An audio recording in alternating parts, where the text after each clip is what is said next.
Many lace fabrics out there come with a beautiful scalloped border instead of the traditional salvage. Because lace doesn't fray, you have the option to use the lace design for the hemline instead of using traditional hemming techniques.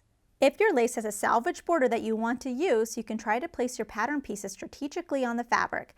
Lace is one of the few fabrics where it's okay to break the grain line rule, and pattern pieces can be placed on the fabric how you like. But while this sounds like an easy solution, it doesn't necessarily always work out, either because you may not have enough fabric to do this or the shaping of the pattern piece doesn't allow for it. An example would be a circle skirt pattern like this one.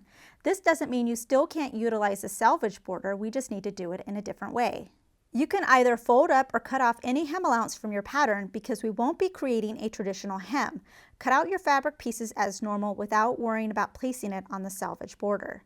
Then cut off the edge of the salvage border following the curvature of any scalloping. Pin the salvage border on top of the cut edge of your hemline with some overlap. I would say about 1/4 to 1/2 inch. Both of these fabrics are right side up. Do a zigzag stitch on the top edge of the salvage border, attaching the two fabrics together. On the wrong side of your hemline, you can trim off the excess fabric with your scissors. If your lace does not have a finished border that you can still use the same technique with a lace trim as seen here. Just realize that your finished length could be extended by whatever the width of your trim is, so adjust accordingly on your fabric piece if you need to. When using this technique, you'll probably want to do it at the beginning of your garment construction rather than the end.